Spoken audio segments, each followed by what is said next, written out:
అందరికీ నమస్కారం. ఆ సూర్యభగవానుడి ఆశీస్సులు మీ అందరిపై ఉండాలని మనస్ఫూర్తిగా కోరుకుంటూ, ఈరోజు మనం ఉత్తరాయణ పుణ్యకాలం అంటే ఏమిటి? ఉత్తరాయణ పుణ్యకాలానికి ఎందుకంత ప్రాముఖ్యత అనే విషయంపై మాట్లాడుకుందాం. ఉత్తరాయణ పుణ్యకాలం సంక్రాంతి లేదా సంక్రమణం అంటే చేరడం లేదా మారడం అని అర్థం. సూర్యుడు మేషాది ద్వాదశ రాశులందు క్రమంగా పూర్వరాశి నుంచి ఉత్తర రాశిలోకి ప్రవేశించడమే సంక్రాంతి.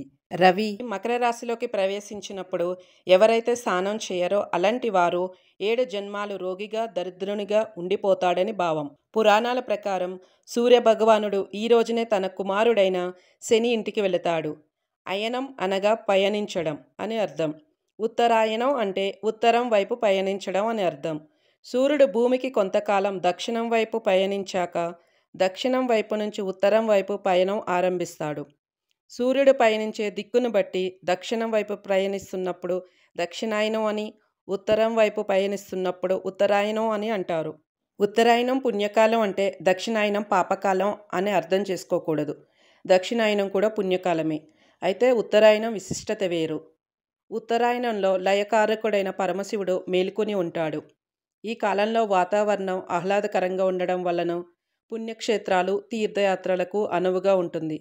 మనం ఉత్తర దిక్కును ఉత్తర భూములను పవిత్రంగా భావించడం వల్లను, వేద జననం ఉత్తర భూముల్లో జరగడం వల్లను, హైందవ సంస్కృతి జ్ఞాన విజ్ఞానం భాష నాగరికత ఉత్తరాది వైపు నుండి దక్షిణాది వైపుకు రావడం వల్లను, సమస్త భాషలకు తల్లి అయిన సంస్కృతం ఉత్తరాది వైపున పుట్టడం వల్లను, సమస్త ఋషులకు దేవతలకు పండితులకు ఉత్తర భూములే ఆవాస నివాస స్థానాలు కావటం వల్లను, ముఖ్యంగా ప్రత్యక్ష నారాయణుడు సూర్యభగవానుడు ఉత్తర పదచలనం చేయడం వలను ఉత్తరాయణ కాలంను పుణ్యకాలంగా హిందువులు భావించారు. సూర్యుడు పయనించే దిక్కును బట్టి భూమిపై వాతావరణంలో మార్పులు సంభవిస్తాయి.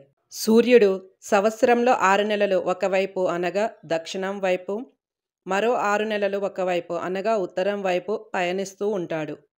భూమిపై రాత్రి పగలు ఎలా ఉన్నాయో అలాగే దేవతలకు కూడా రాత్రి పగలు ఉంటాయని, సూర్యుడు భూమిపై దక్షిణం వైపు పయనిస్తున్నంత కాలం రాత్రిగాను, ఉత్తరం వైపు పయనిస్తున్నంత కాలం పగలుగాను అభివర్ణించారు. మానవులు రాత్రులు నిద్రపోయి పగలు ఏ విధంగా మేల్కొంటారో అలాగే దేవతలు కూడా ఉత్తరాయణం నందు మేలుకొని ఉంటారని, వారు మేలుకొని ఉండగా అడిగిన కోరికలు వెంటనే తీరుస్తారని, ఆ విషయం అందరికీ తెలియజేయడం కోసం పెద్దలు ఈ పండుగలను జరపడం మొదలుపెట్టారు. ఈ రోజు నుంచి స్వర్గద్వారాలు తెరిచి ఉంటాయని పురాణాలు పేర్కొన్నాయి. ఎందుకంటే ఈ మకర సంక్రమణం దేవతలకు పగటి కాలం కావడమే ప్రధాన కారణం. ప్రతి సంక్రమణానికి పితృతర్పణలు ఇవ్వాలి.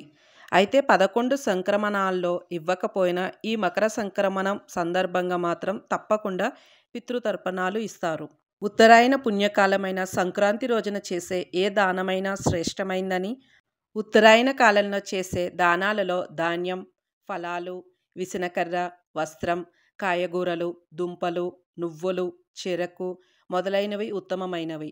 ఈ కాలంలో గోవును దానం చేస్తే స్వర్గవాసం కలుగుతుందని ఆస్తిక లోక విశ్వాసం. ఈరోజు మనం ఉత్తరాయణ పుణ్యకాలం గురించి తెలుసుకున్నాం.